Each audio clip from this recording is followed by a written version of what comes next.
l'explication en indiquant la démarche que Maurice Kamto lui-même avait engagée pour indiquer à ces gens-là, à ce moment-là, que il est tellement légaliste lui-même que, alors qu'il n'avait pas besoin de ça, alors qu'il n'avait pas besoin de ça, il s'est quand même soumis à la procédure pour éviter qu'on en soit à des demandes de clarification supplémentaires. On parle là d'une demande de réintégration qui date du 7 octobre 2025. Je rappelle à nos contempteurs que la convention qui permet le retour du professeur Kamto a lieu en décembre. Elle était convoquée pour le 29 novembre, mais elle a finalement lieu en décembre. Mais techniquement, dès le 3 octobre 2025, l'instance juridictionnelle suprême de notre parti avait déjà tranché la question qu'on peut considérer comme une querelle d'interprétation. Mais je dis que c'est une querelle d'interprétation seulement pour ceux qui sont de mauvaise foi. Parce que c'est une querelle d'interprétation des résolutions de 2 conseils nationaux. Un conseil national de 2024 qui donne la latitude à Maurice Kamto de choisir le moyen qui lui convient pour se présenter à l'élection présidentielle, et un conseil national de 2025 après coup qui constate que sa mission est achevée. Il y a des gens qui ont tenté de faire croire qu'on pouvait comprendre la démission du professeur Kamto autrement que comme un moyen d'accomplir la mission qui lui était assignée. Et à cet égard, ils ont voulu donner une interprétation aux dispositions des statuts qui disait que même si c'était dans l'intérêt du parti, quand on démissionne, on a démissionné, et si on doit revenir, on perd sa continuité de militant.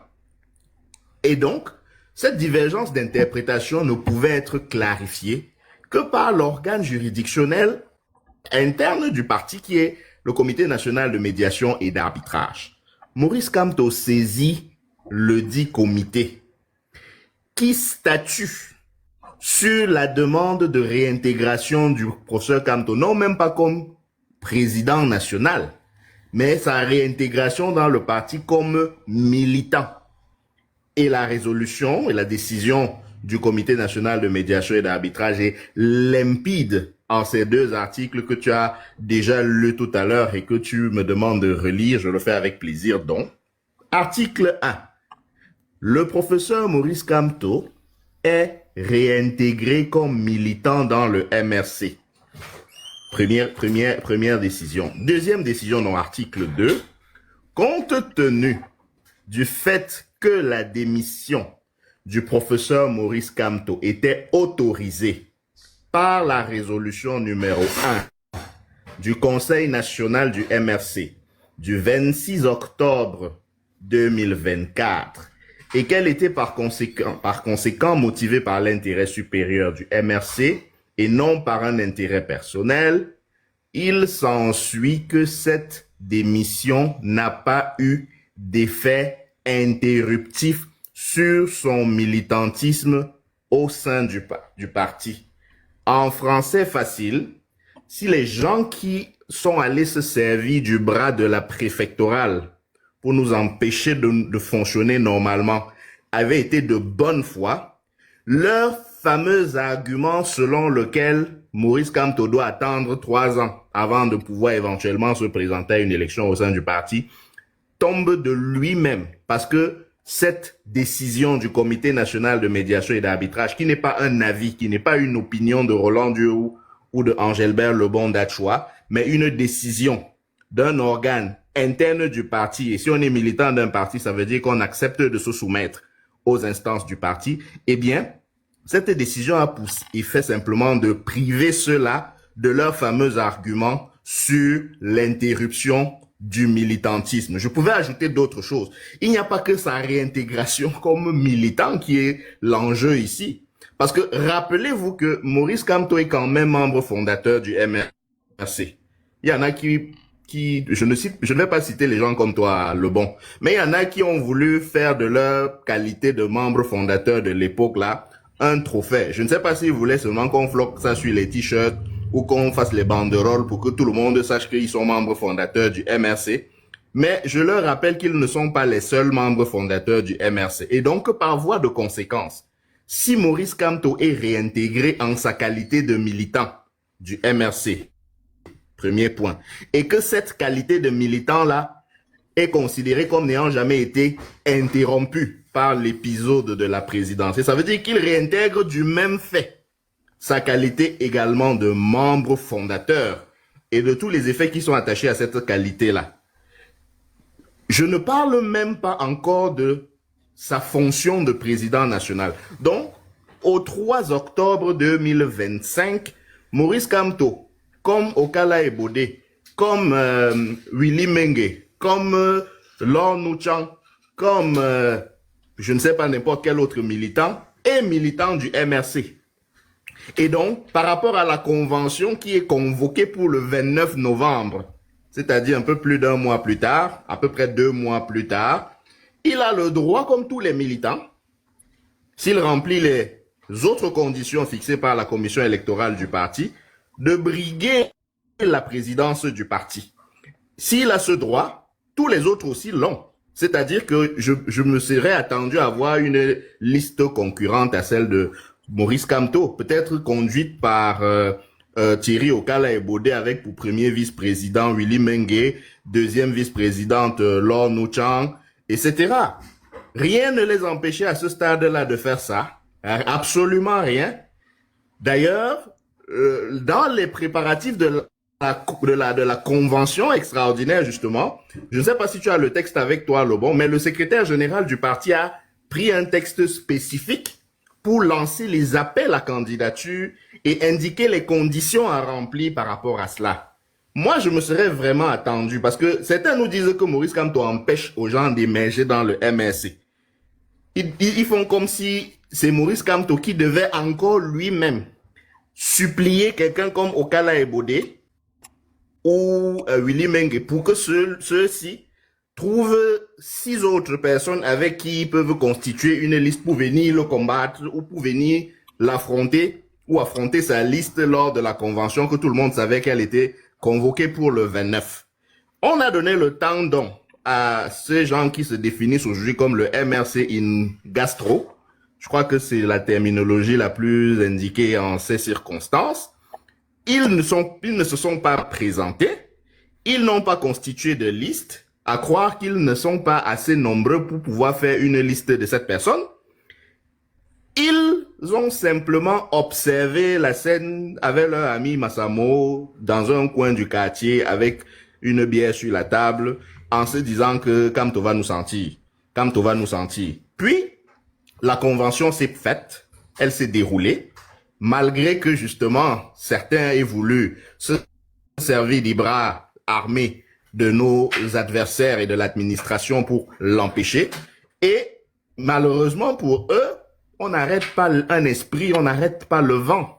Parce que le MRC aujourd'hui, c'est le souffle de l'espoir du peuple du changement, qu'on le veuille ou pas. Je sais que ça fait pousser les boutons à beaucoup de personnes quand je dis ça. Je sais qu'il y en a qui commencent à transpirer et à se suer avec les mouchoirs quand je dis ça. Mais c'est un fait, c'est la vérité vraie. C'est comme ça, c'est comme le nez au milieu de la figure, on est obligé de faire avec. Parce que si on n'était pas obligé de faire avec, les mêmes qui nous accusent chaque jour, ou bien qui se félicitent chaque jour de notre disparition, de notre décès, de notre délitement, de notre fragmentation, de notre explosion, de notre perte de vitesse, etc., ils ne seraient pas en train d'avoir leurs yeux rivés toujours et encore sur nous chaque jour. Je ne conçois pas qu'un mort soit autant présent dans la vie des vivants que ceux qui sont supposés être vivants ne les préoccupent pas autant.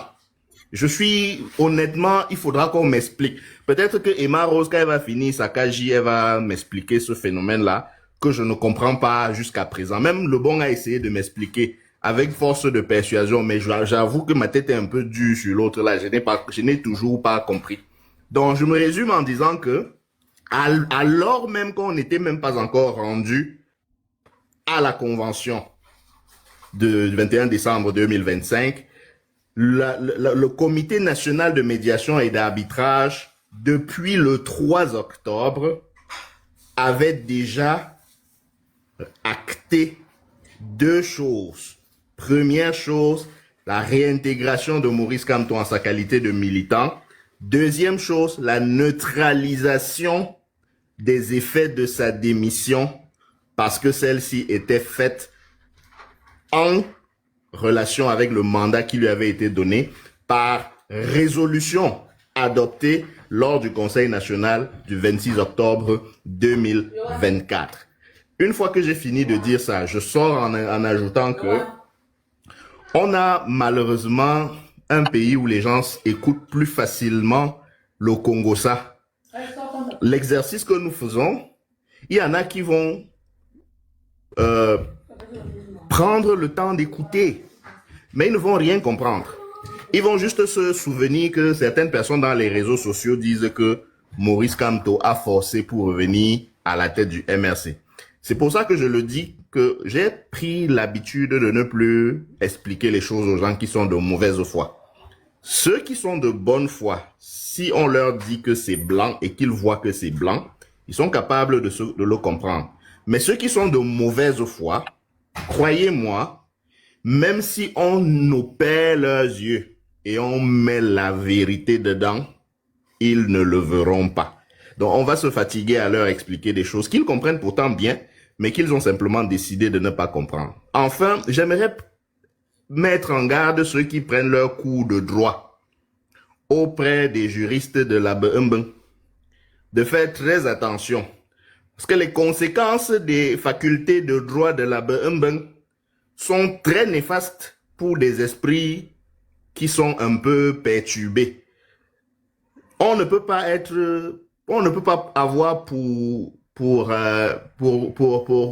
pédigré le plus élevé le fait d'avoir théorisé l'idée de la BEMB et croire qu'on peut venir sur la place publique dans un pays comme le Cameroun où on a quand même des personnalités qui se respectent, prétendre donner des cours de droit aux meilleurs d'entre nous, aux meilleurs d'entre tous. Maurice Kamto, que les gens l'aiment ou ne l'aiment pas, est l'un des meilleurs, est l'un des tout meilleurs juristes de sa génération. Tout à l'heure, tu as dit qu'il est l'un des meilleurs juristes africains. Ce n'est pas exact. Le curatorium de l'Académie de droit international n'est pas une instance ou une institution africaine.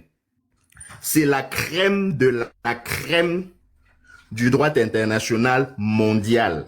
Ce n'est pas le cénacle des experts en droit international africain. C'est les tout meilleurs experts au monde. Et il est arrivé là-bas après avoir siégé dans un cénacle tout aussi prestigieux et tout aussi important qu'on appelle la Commission du droit international de l'ONU, dont il a d'ailleurs été président à un moment donné. Il est l'auteur d'un rapport bien cité sur les migrations internationales. Pour ceux qui ne savent pas, allez vous renseigner. Donc, ce n'est pas un juriste. Maurice Kamto, ce n'est pas un juriste. Maurice Kamto, c'est l'un des tout meilleurs juristes de sa génération.